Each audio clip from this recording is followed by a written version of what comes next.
today I'm excited to have with us Justin Sloan. He's someone who has a ton of things going on.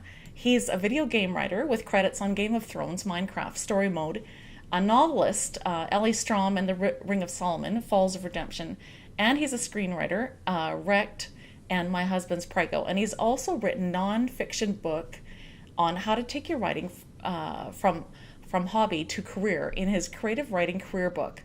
He's also studied writing at the Johns Hopkins University MA in Writing program and the UCLA,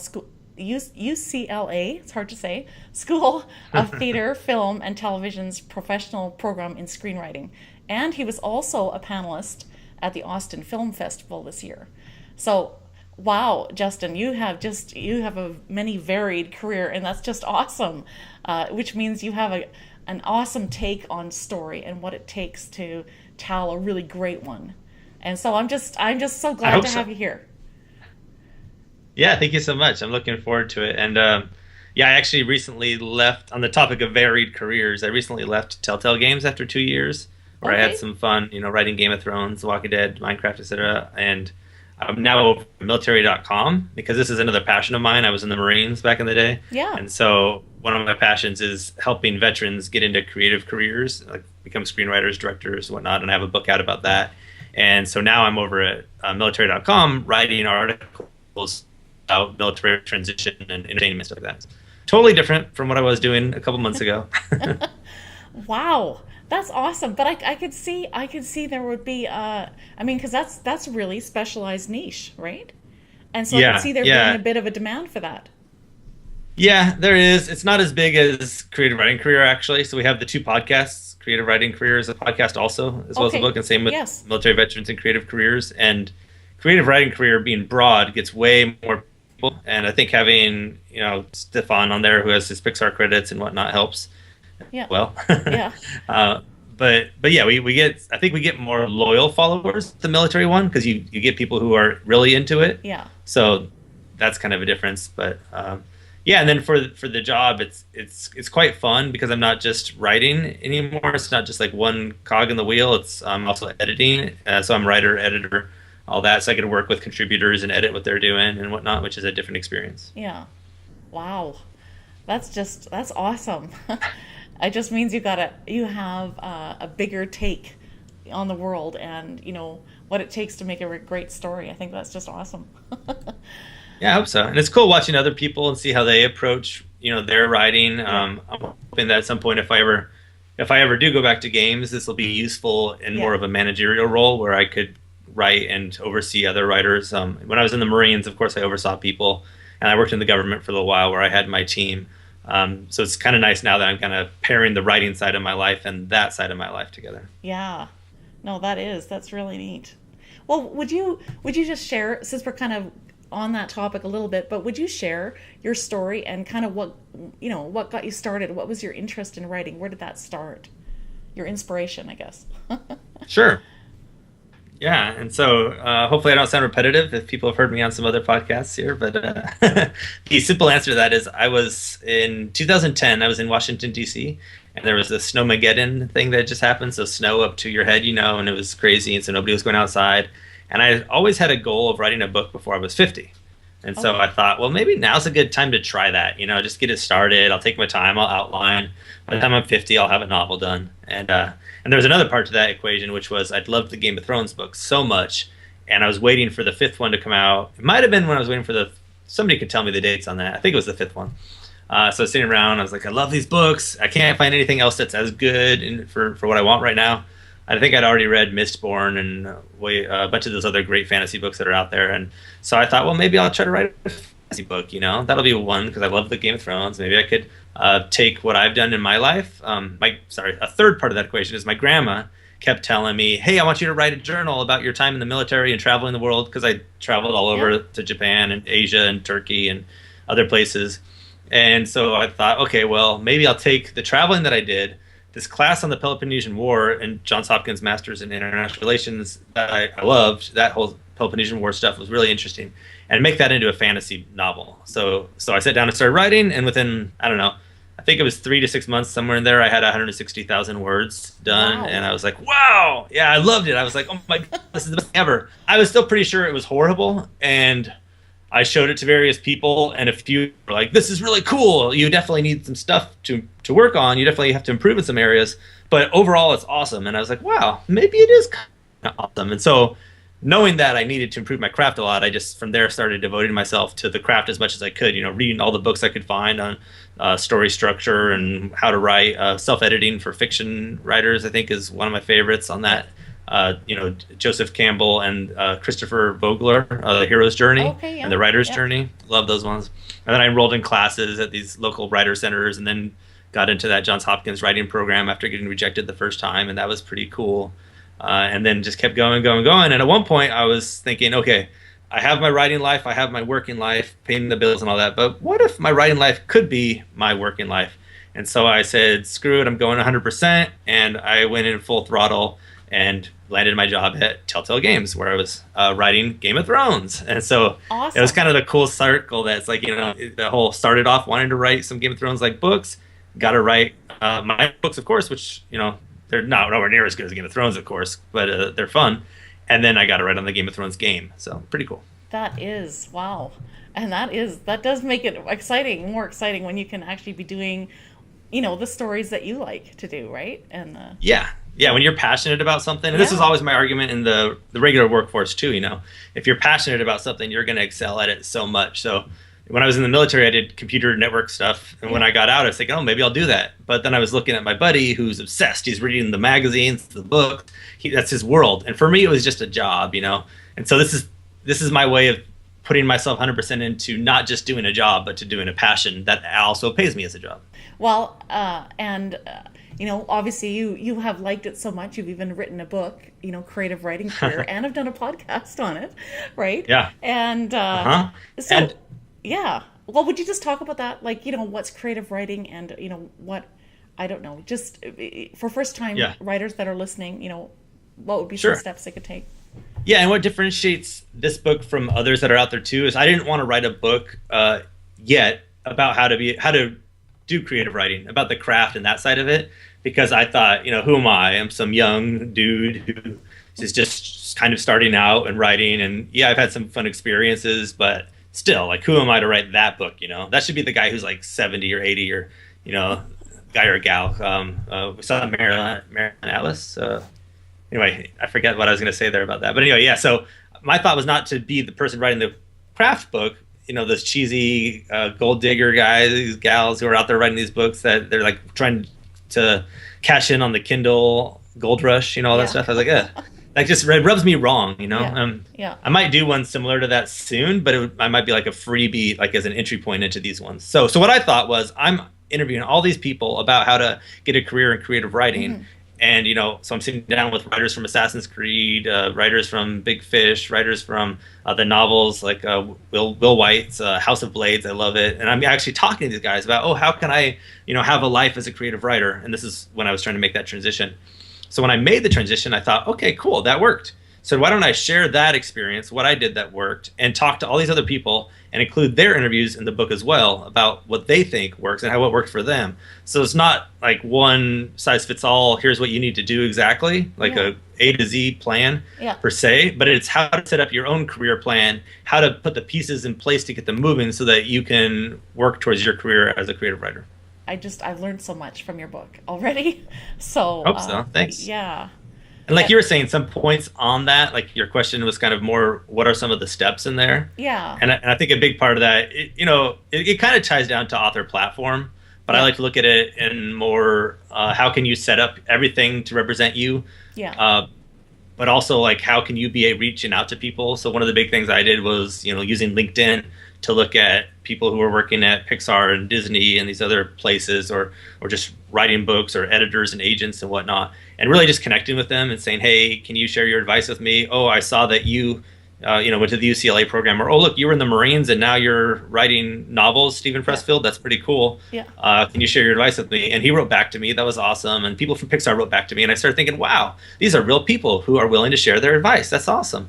And so this whole networking thing and making sure that when you do email them, if they click on your LinkedIn profile, they don't see this scattershot person who's like, oh, I was in the Marines and I did this, and I was in the government and I did this, and now I kind of want to write, but I don't know. No, it's all about making sure that that's 100% your message, your story coming through on your web presence, your LinkedIn, your Facebook, everywhere. Yeah. As you've heard, you had your social media person on. I listened to that podcast. That was a great one. He has some of the same messages, but a lot of that's what the book is about, like how to network, how to get the right people, how to a little bit of how to perfect your craft, how to approach the idea of perfecting your craft. And I do go into the analysis of story structure a little bit, talking about what the main ones are out there. Not saying I'm the one who made it all up and I'm the only one who knows how to do it, like some of these books say, but looking at it from that point of view. Sometimes as writers, many of us are more introverts than extroverts, and so we aren't sure how do we talk to all these people that we really want to, like you were saying, connect with these people that are writers with Pixar, but we feel intimidated to even start the conversation, right? Yeah. And one of my articles that I wrote for military.com, I think one of the first ones I did that I linked to on my LinkedIn profile, if people want to check it out, is about that, the idea of networking for people who don't like to network. And it's so great that we live in this modern age of computers where I could literally network probably way better than people who are going to all these live events, because it can be targeted, like I can go on and see exactly what people are doing and connect with them that way. And like I have a buddy, the guy I interviewed for Assassin's Creed 2, he goes to the game developers conference in San Francisco every year. And I definitely recommend that. Making a personal connection in person can be very deep and long lasting, but so can online. And I feel like when I followed his advice and went there and tried to connect, I made way less connections and even meaningful connections than I've done just connecting online. I have a self-publishing answers podcast that I do with Nick Thacker and Kevin Tomlinson. Yeah. And those guys, they're like my best bros now, but we never met until a couple weeks ago when we went to this Northeast Texas Writers Organization conference as speakers. Before that, we'd been podcasting for quite a while. I mean, not quite a while, but like 6 months to a year, somewhere in there. And like just best bros. And we didn't meet. I didn't go to some conference to meet them. We just happened to be going on podcasts and talking to each other. And now I'm doing a YouTube video thing that some people are connecting with me through. P.T. Hilton is one of these authors who's connected with me because of that. And it's this cool world that you live in where I can record a YouTube video and then edit it or just delete it and do another one. It's not like you have to, like, the first time you approach somebody, get it all right, And I think networking is so important for authors too, like not just to get an agent or an editor or not just to connect with your audience, but to really know what's out there, Like, because I've been connecting with Kevin and Nick, I've learned so much about how authors can approach this business. I learned about Author Rocket Platform, I think it is, or Author Platform Rocket. I always get those two confused, which way it goes. Okay. But it's this great service that Johnny Andrews is offering where he does all your Facebook ads for you, so you can build a mailing list. Yeah. And it's like, that's great. I don't have time or money to sit around trying to figure out how to do the mailing list. I'll pay somebody else to do it who can get it done for like a 20th of what I would have paid to try to do it. And I probably still would have got it wrong. So like these kind of services that I never would have known about or thought about. Yeah. And if I wasn't talking to everybody in the know. Yeah. And that's really the value of it, right? You just learn so much from other people. Yeah. Yeah. Or you can just sit at home and listen to all these podcasts, I guess. And that works kind of too. Yeah. Oh, I love podcasts too. Yeah, listening, and that's I mean, and I love your podcast, and I have been listening to the one that you've done with Nick Thacker and who's the other guy that's on that one? With Kevin. Yeah, Kevin Tomlinson. Yeah, Kevin Tomlinson. Yeah. Yeah, it's a great team. I hope we keep it going. We've been kind of on a lull recently. Like the podcast episodes are coming out. But, Nick had a baby and is having a second one. I have 2 kids. And Kevin's doing his RV thing soon. So we're all, like, trying to figure out our schedules. So I'm like, fingers crossed on it working out. Yeah, I hope so. And we're going to have a third one eventually someday, too, down the road. Not anywhere soon. But it's such a tough thing to manage all of this and life, right? And life, exactly. Yes. But I mean, good for you! Wow, for doing all the things that you love. I think that's really cool. Exciting. Yes. So speaking of that, would you just share how you got started as a screenwriter? Like, what steps did you take? And I have heard that it's really tough to get noticed as a screenwriter. And for those writers that are listening, that have thought maybe someday I would like to be, you know, what would be sort of your steps or, you know, to get started in that? Yeah, and I recommend it for anybody just to learn the craft, regardless of if you actually want to be in LA doing screenwriting or making movies or whatnot, because it helps so much with structure. So a lot of times when I do novels, I actually start instead of, well, I outline also, but then I often do the screenplay version before I write it as a novel. Okay. And they're going to be totally different. Like one's very cinematic and one's very in the head, you know, point of view, all that stuff, idea of what all the characters are going to be feeling and what their dialogue is going to be. Yeah. And it makes it much more condensed. You know, you don't have page-long monologues of every single character that talks like some of these authors out there do. No offense, guys. I'm just saying it doesn't work for me. Yeah. I like it to be like snappy back and forth, you know, Aaron Sorkin style dialogue in my novels too. So if you start with the screenplay first, it really helps you look at that and make sure that every scene is where it needs to be and is important. Not that all my novels do that. Somebody's going to go read one of my books now and be like, yeah, but look at Falls of Redemption, man. You go on and on. And yeah, I did. So what? But that one wasn't done that way. That was my first book, and that was before I got into screenwriting. And it was an attempt to, like I said, kind of capture the Peloponnesian War, where people would go on. You know, it's like the days of Aristotle and stuff, where people would go on with their long monologues and soliloquies or whatever. Screenwriting, yes. I would say that I got into it, I think it was at Johns Hopkins. There was a class on it, and I was like, well, that sounds kind of cool.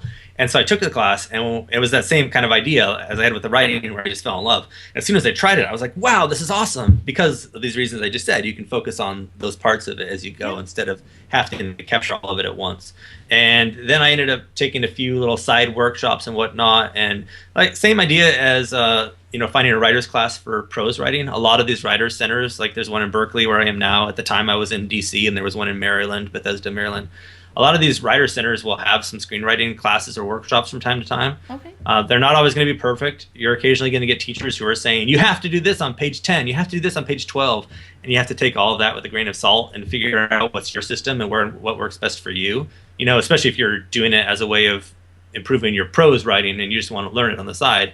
You know, don't get turned off by these preachers who say they know all the answers, you know. Yeah. But but then it's just getting into, I love the books. You'll go to a lot of these writers' conferences like the Austin Film Festival, and a lot of the panelists will say, throw the books away, don't touch them. But you know what? Come on. We're listening to your advice right now on this panel. How is that any different than some guy who wrote a book? Yeah. The argument of how it's different would be that a lot of the people who write books are people who never actually were screenwriters. Yeah. So there is, take that for what it is. And when you're reading some of these books, like Robert McKee's Story book is awesome. A lot of people love it. He's one of these guys who was never really a big screenwriter. And so, take it for what it is. But at the same time, if I'm sitting down with some guy who's analyzed a lot of screenplays and movies, he's going to have some stuff to say. It might not all be gospel, but it's going to be very relevant and interesting. Yeah. And then from there, it's just reading screenplays and writing them and knowing which ones to read, because there's a lot of screenplays you'll find out there that are the production screenplays, like the ones they used to actually shoot. So they've already been revised and changed up. And so they'll have like camera direction and stuff. And screenwriters, you don't want to be focused on camera direction. That's stuff that the director will work on or other people will add in later. Yeah. So it's good to find like Eternal Sunshine of a Spotless Mind. You can easily find that screenplay out there, and it's amazing, and it's written so well, and it's a little prosy at times, but not too much. And so looking at that, looking at The Matrix, which is similar, or looking at John Wick, which is also a very well-written screenplay, but doesn't have a lot of that prosy part of it. So looking at these different screenplays, reading them, and really finding your voice, just like in prose, you want to find what your voice is. It's not just ABC, but it's all the little cool stuff in between as well. So, and going from there, it's very hard to get out there and actually do screenwriting as a career. I would say I've done the video game stuff. I worked at TellTale. I've done some side stuff for mobile games, and I've done some consulting for some companies, and that's cool. I've done the novel side, published whatever, like 13 books out there. Yeah. But the screenwriting side is definitely the hardest one to crack. I've had one script optioned, another one was in the financing stage, and then it died. They call it development hell. It just doesn't go anywhere. You're like, okay, well, that was cool. I think they were even about to start casting, and then they ended up backing off for some reason. Oh, okay. So these kind of things happen, And right now I'm working with Sean Platt and those guys to adapt some of their novels into screenplays. And so we have, like you mentioned, Wrecked, which is based on their novel Crash. But there's already a big movie out there called Crash, so we changed the title. Okay. And another one that's based on Sean Platt's pseudonym, which is his pseudonym is Guy Incognito, and the book is Santa Exposed. Okay. So this one's Santa Claus Exposed. So we've taken a few of their novels and made them into screenplays, and we just now started shopping those around. Like as of yesterday, we sent them out to a whole bunch of people. So fingers crossed on that working out. It's kind of cool to have the screenplay be associated with a novel that performed quite well, and from awesome authors like that. So maybe that'll give us a little bit extra. But we recently interviewed a guy for the podcast, the Creative Writing Career podcast. Okay. Named Ashley Scott Miller, who has a podcast called, I think it's called Sell More Screenplays or Sell Your Screenplay. And he was really cool to listen to. And his big advice was, if you want to write screenplays, don't get all crazy with you like you do with novel ideas, but focus on 1 or 2 locations, 5 characters or less, and make that your 2-hour movie. And do a few of those and then ship those around. And according to him, they will get bought. They might not get made because that's how Hollywood works, but yeah. If you're focused on like small budget like that, good stories in a small budget, limited location, then you're going to have a lot more success. So I think that's my next step, because I've been so far just having a lot of fun writing what I want to write. Do you, like, for you, for example, when you write a screenplay, do you use, what is it? Is it Final Draft? Or do you have... Yeah, there's Final Draft. Yeah. Or what do you use? I like Movie Magic. Okay. There's two main... There's a lot, but there's 2 main softwares out there that people can buy, and that's Movie Magic and Final Draft. Okay. Both of them are pretty much the same. It's just Yeah. there's little differences in how Movie Magic looks, and it appeals more to my tastes. Okay. That said, I recently started using Amazon Storyteller. If you just Google Amazon Storyteller, it'll pop up, and it's just on their website. You could just write screenplays. So why I like that is because sometimes I'm on different computers and I don't want to worry about, do I have Final Draft or Movie Magic installed on this computer, and do I have the file that I can access? It's all just on the web, like Evernote. It's basically like Evernote. You can go in there and you just write it right in there, but it does the formatting and everything for you too. So a lot of times, and you can share it easily. So a lot of times I'll write now in Amazon Story Studio, I think it was called, and then I'll export it into Movie Magic one time for one quick pass before I am done with it. Okay. So a little weird. Yeah. No, but that's so you don't have to get Movie Magic. Yeah. Yeah, and you don't have to export it to Movie Magic or Final Draft. You can go directly from Amazon Story Studio. However, I've noticed that there's a little bit of formatting is different, like the page numbers. I think when I exported it to Movie Magic, it became like a few pages less than it was on Amazon Story Studio. So I wonder about that. Yeah. I haven't really bothered to look into it, and in my opinion, the people are going to care more about the story than, was it 5 pages less or more? So sort of moving a little bit from screenwriting to video games, which that's a new phenomenon. I've never talked to someone who's written video games. I mean, that's really neat. So would you just talk about what's all involved with video writing? Sure. Do you have storyboard meeting? For the writers involved, and I don't know how does this work? Yeah, it's much more collaborative. Yeah. Both on the writing level and on working with designers and other people along the way, like animators and all that. But that said, the basic writing is still the same. Like, okay. It's very similar to screenwriting, kind of similar to novel writing. You come up with your story arc. You do an outline. You come up with the beats. You come up with the story arc, the character arcs, all that stuff. A theme, looking at all that. And then when you're writing, it's very similar to screenwriting often, because you don't want to get all flowery with the description, but you do want to have description there enough so that the animators and other people along the way can figure out what they're supposed to be doing. Yeah. And so that the executives can read it and enjoy the read and have comments without falling asleep. So there is that aspect to it. And then you're still writing the dialogue, of course. So in my experience, it's really just like being a screenwriter, but you're doing it for video games. And you have different ways of collaboration in there. And one thing I took away from the video game writing experience was the whole idea of player ownership and player agency, meaning anytime something cool happens in the game, how can you own that? And I started incorporating that more into the way that I approach my novels. There's a great book out there for fiction writers called How Fiction Works by, I think it's James Wood. And so great. And he talks about free and direct style, which is just a style of point of view. It's basically third person close in, but he's talking about how that works, and he gives some great examples of history literature over history. And basically it's that, like, when you're in prose of the third person, that you can actually, what you're saying is still in that person's head. So it's not just he walked into the bar and looked around. It's he walked into the bar, these stupid idiots, what are they doing in here? And that doesn't have to be in a thought or whatever. It could be like just regular. That's a horrible example, but read James Wood's book, Yeah. and you'll get a feel for what I'm talking about. And so I've started to incorporate a lot more of that video game side of that into my writing, because now I'm not just thinking of Free style, but I'm thinking, how does the reader channeling themselves into Harry Potter at this point? You know, when they're reading this, are they up there with him playing Quidditch? Which is a funny example, because in book 1 she actually leaves Harry Potter's head for some of the Quidditch games and goes into Hagrid's point of view, or Hermione's, in kind of in a more omniscient way. But you know, when I'm writing, I like to approach that more in the sticking 100% with the character and being like, as a reader, I am playing this book, or, you know, I am living this book. And yeah, so aside from that, the video game world is quite weird, because you are often, you know, it's probably similar with screenwriting to a degree. You are quite often just trying to guess what other people want, because they're saying, we want it something like this, and then you do your attempt, and then they go, okay, but we were thinking more like this, and then you go back and you do it again, and I'm like, yeah, okay, but more like this, and so you're just kind of leapfrogging, painting by numbers, filling in the blanks as much as you can, and guesswork, which is quite stressful. Yeah. Yeah, I guess so there would have to be a lot of communication between, you know, either the novelist or, I don't know.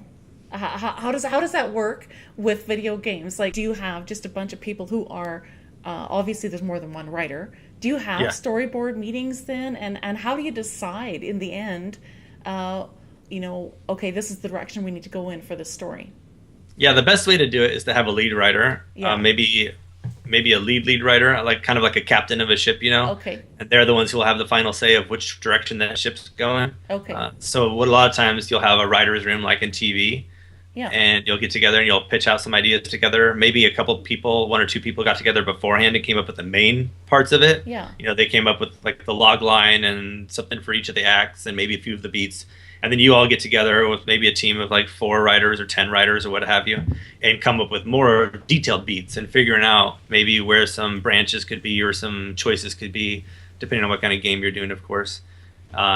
And yeah, so I wouldn't call it a storyboard meeting, because we don't have anybody up there drawing out anything like storyboard style. Oh, okay. Definitely like a writer's room style, where somebody's on the whiteboard writing down, you know, notes and like, what about if it goes over here? And sometimes we do go with like a Google Draw or something where you can put the circles and the squares and connect the lines, you know. So you're like, but then this and this leads to over here, and that can all definitely happen.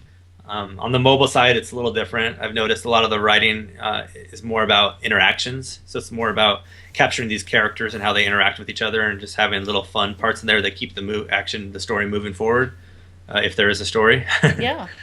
Otherwise, why is there a writer? But and then there are the writers who just do the little things, you know, like the look at. So you clicked on this, and that's what it says when you click on it. I've never done that side of the writing. Okay. I'm a newbie to that kind of writing, and I was just wondering, how does this you know, what's all involved in that? Well, I have a funny story too. I don't know if it's a funny story per se, but a thing that happened was I was pitching a book, creative writing career at one point to an agent, and he was saying, okay, but you're talking about video games in here, and nobody cares except for like teenage boys, which is so funny, because if you look at the statistics, you look at the numbers. I'm not going to say them exactly right now, so I won't try. But like the majority of video game writers are like in their 30s, late 30s or mid 30s or something like that. The video game players, I don't know if I said that right. And a lot of them are female. Like, I don't know if it's a majority, but it's a big percentage of them are female who play video games nowadays.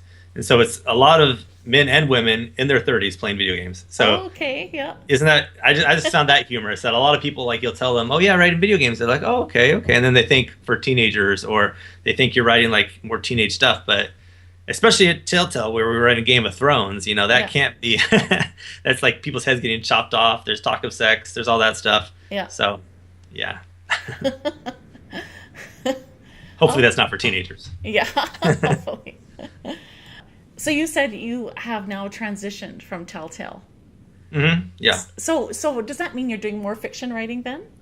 Yeah. So one of the ideas was, I always said I could do both, and I kind of could when I was there, but there became times when especially as they appreciate you more, those kind of companies, then they use you more. Yeah. So there was a while where I was working on Minecraft story mode, where I'd be up until like midnight, and then I'd wake up at 4 again, just to be able to meet the deadlines, you know? Okay. So I'd be writing for that.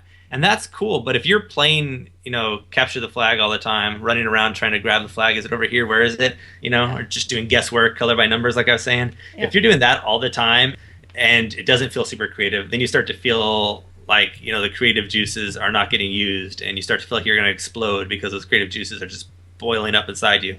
Yeah. And so that was part of this whole transition idea, was that I need to be creative, and that's why I went there in the first place. Yeah. But at a certain point, those kind of jobs don't always feel as creative as working on your own novels and screenplays. So yeah, a big part of what I'm doing now is focusing on my novels. Yeah. I'm doing the third book in my fantasy trilogy, Falls of Redemption. Oh, okay. This book's called Tears of Devotion. Yeah, Awesome. so I'm excited about that. It's about halfway done. I'd love to get it done fast, but we could talk about that too, writing process. But I've kind of decided that I don't care about going fast anymore. I'm kind of sick of people talking about, like, I hear all these podcasters, and I love you all, but talking about, I'm going to get 1 billion words done today, and I'm going to just do a first draft and then publish it. And I'm like, why? And what sucks is, like, people are reading that kind of stuff, and once again, no offense, I'm sure your books are awesome, and I've read some of them, and they're good, but they could be so much better. Like, if you didn't rush it, if you spent more time on the prose and the language, and then and I guess that's the difference between like my Johns Hopkins program was a literary program, so we really want to focus on getting all the language right and word usage and all that, and so it frustrates me to no avail that people are out there publishing stuff that they just do on a first draft, and that other people are buying it and loving it. I don't capture, but anyway, it's a genre thing. People are, sometimes this will be in mystery or something that has a little more latency when it comes to prose. I got sidetracked. No, what was the question? That's good. Well, okay. Just do you mind just talking more about your books? So because it's sure. Young reader and young adult fiction. Is that right? So young. Mostly, reader. Nowadays I'm just saying urban fantasy and fantasy because it's easier to say that. Okay. Because some of my books are young readers, which are Backed by Sunrise, Teddy Bears, and Monsterland, and those series. Backed by Sunrise 2 is coming out June 1st. It's called Dawn of Destiny. Okay. I'm really excited about that. The little girl is turned 10 now, and she's going through some life changes that show her what she's actually going to become, and that ties into my Ali Strom books because she is the mom in the Ali Strom books, which the girl in the Ali Strom books, who's just started 7th grade, finds out she has a necklace that her mom left behind, and that is the key to saving her mom because her mom's gone missing overseas. It's kind of fun. It's I'll give it a spoiler. Is a spoiler okay? I don't know. Cover your ears if you don't want to hear this if you're reading it. Is that the stone in her necklace, I mean, it's in the title, but the stone in her necklace ends up being the stone from the Ring of Solomon, which according to mythology could control angels and demons. And so it kind of has this whole play in there where she has to find the actual ring and connect the stone with the ring to fulfill its magic purposes, kind of. That's neat. And it kind of borders on Christian fantasy. I wouldn't say it 100% is because I didn't write it to be that, but I wrote it to kind of fulfill some of those needs in the same way that Narnia is, but isn't 100%, Sure. So all those books are kind of that way. Falls of Redemption, maybe not so much. That's the fantasy. So I just covered young readers and middle grade. Ali Strom and the Ring of Solomon's more middle grade, upper middle grade. Yeah. The other ones are young readers or lower middle grade. And then I have a fantasy series that's going to be a spin-off of Ali Strom and this other book that I'm writing. So I wrote a screenplay back in the day called Hounds of God, which is about a girl who's a werewolf, it turns out, and she thinks she killed her family. Turns out she doesn't. Spoilers. But it's this whole dark superhero thing, kind of like Dark Knight, Batman. Okay. She has to learn to embrace the beast within her to conquer evil. Yeah. And in doing so, she becomes part of this group that joins up with Ali Strom after this trilogy, and they're going to go become part of the kind of I'm tying in my military past again here. Yeah. They're going to be, it's not going to be like one of those books where it's the government agency that tries to fight paranormal.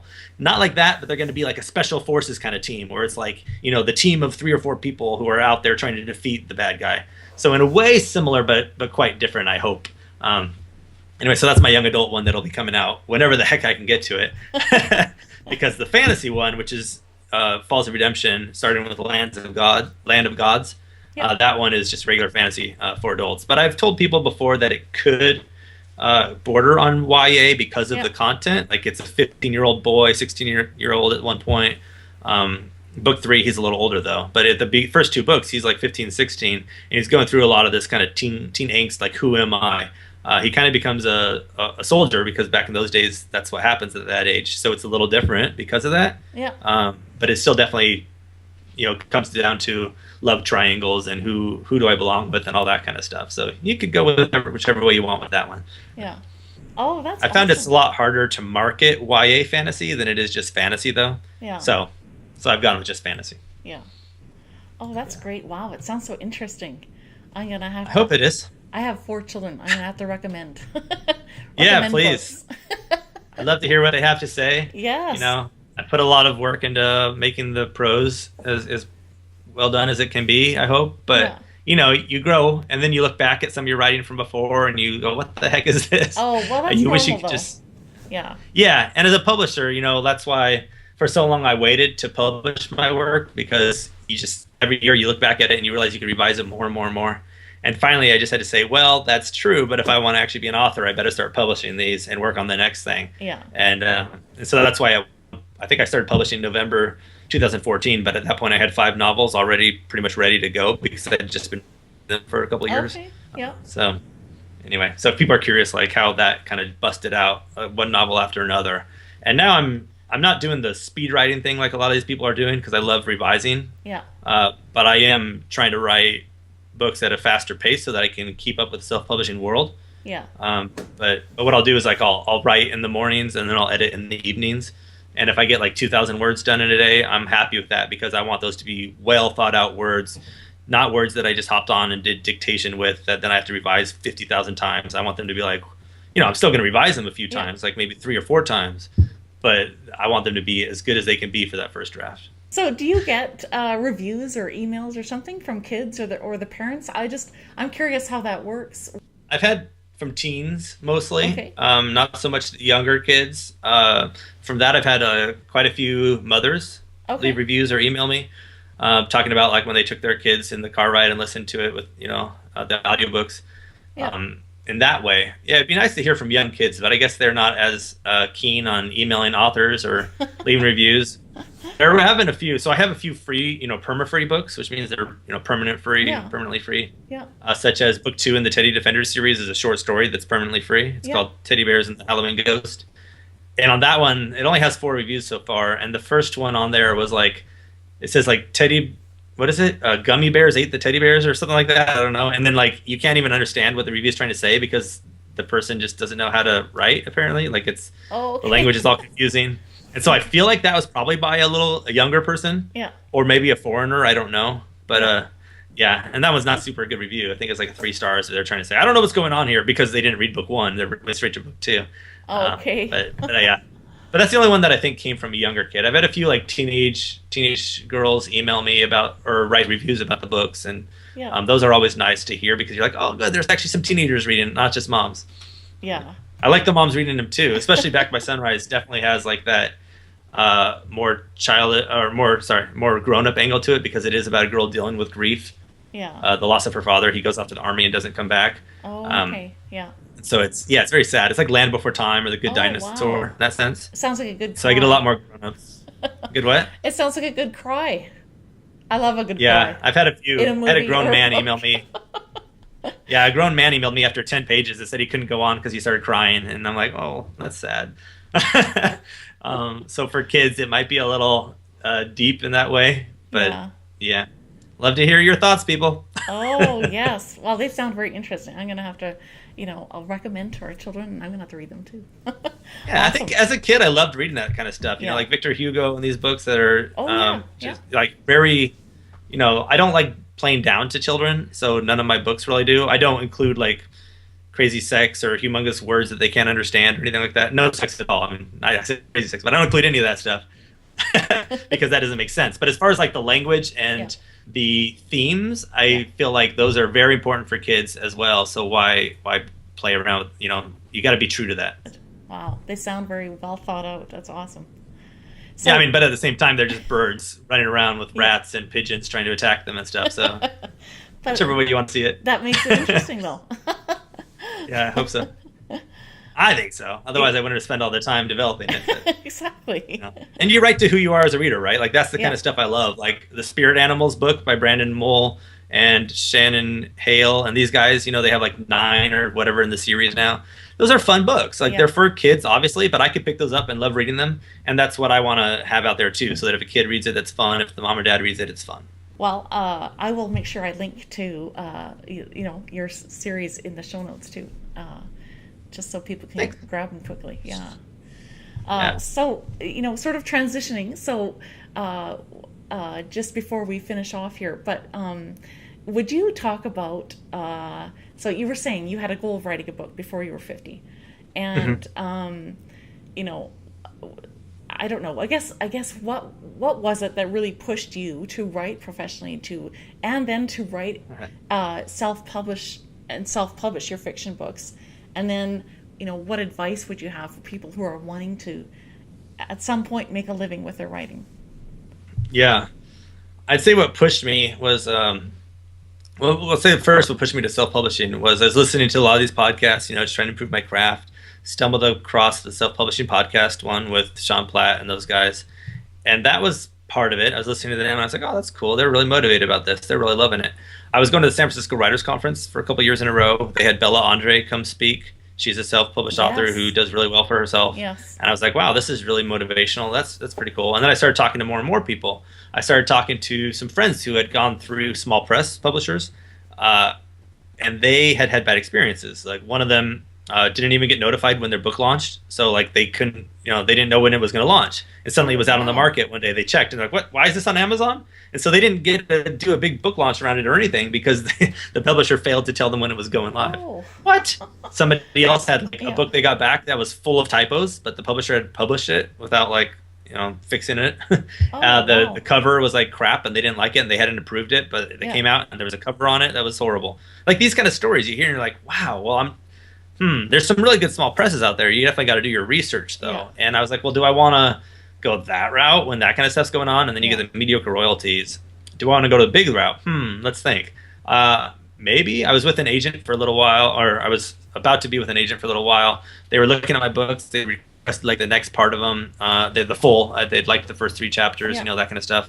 And then I was sitting around with that, and finally I was looking at the self-publishing stuff, starting to think more and more about it. And I emailed the guy, and I was like, oh, hey, just wanted to check in. What do you think timeline would be on this? And he's like, I'm really loving it, but it's going to take me at least another 6 months to finish. And then, you got to find a publisher, so that'll probably take 6 months to a year. And then by the time they get it out the door, and all this, you start thinking, you're like, wow. So if I want to be a published author, the minimum time that's going to take me is like, let's say even if you were lucky, a year, but probably more like 2 or 3 years before your books are actually on the shelf. Yeah. And that's depressing. I don't want to do that. So part of what drove me to actually taking that big step was I was at TellTale and one of my coworkers was let go. And I started thinking, and we started about the same time. And I started thinking, well, what if I get let go? Where does that put me right now? Yeah. Like I'm just a guy who, awesomely wrote on some cool games at TellTale Games, and that's fun. But I don't want to be just that. I want to be a guy who's done that, plus had a bunch of novels published and whatnot. So at around that same point, I looked at my 5 novels that I had sitting on my shelf that I was talking about that had been revising over and over again throughout the years. And I said, well, these are pretty much ready to go. Let me do another pass on each of them and then just start getting them out there. Yeah. And it helped that some of them were shorter, like Back by Sunrise and Teddy Bears. Falls Redemption, like I said, was pretty epic. And actually, Ali Strom at one point had been very long too, but I totally broke that out. And that's a whole story in its own about what that ended up being, what it was originally. Maybe I should write a book about that. That sounds good. That sounds great. Yeah. So I just started pushing them out there because I want to be, when I leave TellTale at the time, I was thinking when I leave TellTale, I want to be a published author who kind of uses the experience at TellTale more as a part of my platform, not as like, I don't necessarily care about being a career video game writer, like I was doing it because I loved Game of Thrones, because I love story, and because I love writing. And so now I can do it as an author. And pure question about making a living, I think it's hard. Self-published authors make a lot more in royalties than traditional, but it depends on what your market exposure is, but you have to do a lot of the work anyway.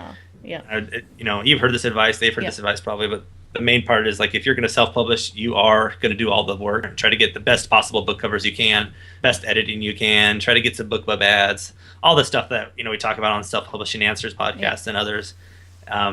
but it's going to take a while, and that's why I like the idea of doing other stuff in the meantime that contributes, that helps tell that story of who you want to be. So like TellTale Games contributes to who I want to be as an author. When I put on my blurb for Falls of Redemption that I wrote on TellTale Games Game of Thrones, I imagine that sounds kind of cool because they're like, oh, a fantasy author who wrote on one of my favorite properties. Yeah. That's awesome. Yeah. So if you can find, obviously, that might not be the best example, but if you can go, work at one of these literary management companies and get some experience doing that, that's going to help when you're at some event and you're talking about how you worked with XX, whatever, certain agent, and they're going to be like, oh, that's cool. What do you write? It's just like another way to get in the door or to get that foot, get them to start talking. And in any way you can build up that. I know a lot of these literary agents, they take like part-time interns. So somebody who's working like a 40-hour a week job could, in theory, do a part-time internship with one of these places. Yeah. I see some of these like literary magazines looking for readers. That's another opportunity. You go out there and you become a reader for a literary magazine, and it's not gonna pay the bills right away, and it's not gonna make you a big-time author. But it's gonna open more doors and make more connections that could eventually possibly lead to that. Yeah. I think that's how you have to approach this, right? Is you have to think of it as it's not a guarantee. You're writing because you love to write. You're writing because you want to be an author and you want to change the world in some way, or at least one person at a time. Yeah. And if it happens to be that you make it where you can write full time and nothing else, then that's amazing. But it's been so good, Justin, just to hear your take on all these different, writing platforms really that you have done, and just the different ways that, you've been able to get in touch with different people, right? And to sort of network and all that. You're just a fount of information. This is awesome. So just kind of as a last question, would you just talk about new books and projects that are on the go for you right now, and then if you could tell people where they can find you online? Yeah, so from some of my consulting work that I've done, I've started to put together a book about story development. And so kind of looking at the outline phase through writing phase, and even looking at collaboration in there as well, like how you collaborate with other writers, whether it's a team. And so I might be putting that together as a book pretty soon, like I mentioned, and that'll probably be like a gateway book to my others. So it's not going to be long. It's going to be one of these permafrees that has a cool, simple cover on it, and then says, if you like this, check out Creative Writing Career 1 and 2. And Creative Writing Career 2 audiobook just came out last week, so that's exciting.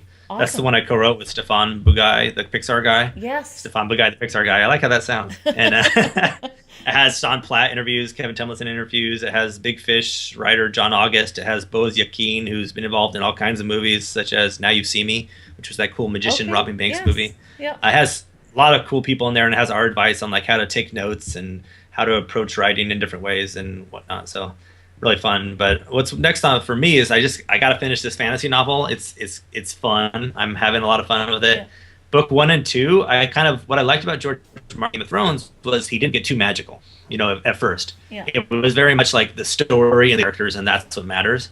And so I approached my book the same way. I have little hints that it could get magical eventually. I'm not sure if readers will catch on to those hints, but I have them. And book 1 and 2 are pretty much like 99.9% non-magical. Yeah. And book 3, because what happens in book 2, starts to give you those hints and get a little more intense, and then it goes boom, and you're like, whoa. And there's no wizards throwing fireballs or anything like that, but there's definitely something there that's fantasy. Oh, wow. So that's what's in the works for me. Exciting time. Well, would you just share where people can find you online, too? Yeah, JustinSloanAuthor.com. If you want to go there and get a free copy of Ali Strom and the Ring of Solomon, I also am giving away... I'm doing like a first in series thing, but through my newsletter. So if you sign up for my newsletter, it's like the first thing you'll see. And you can get Ali Strom Book 1, Back by Sunrise, and Land of Gods, the first in the fantasy trilogy. So all 3 of those for free if you sign up for the newsletter. And then, Twitter is Justin M. Sloan, M as in Michael. And Facebook is Justin Sloan Author. Email me if you want, if you have questions, whatever. If you want a free audiobook, I'm giving away some audiobooks of Back by Sunrise right now because book 2 is about to come out. So Back by Sunrise, just email me at justinSloanAuthor@gmail.com and I'll hook you up. Awesome. Let's say the first 10 people by June 1st, so I don't get too crazy about that. Okay, that's exciting. That sounds really great. Well, thank you so much, Justin. This has been so awesome to have you share just all your great tips on the podcast today. Cool. Well, thank you very much for having me. It's been wonderful.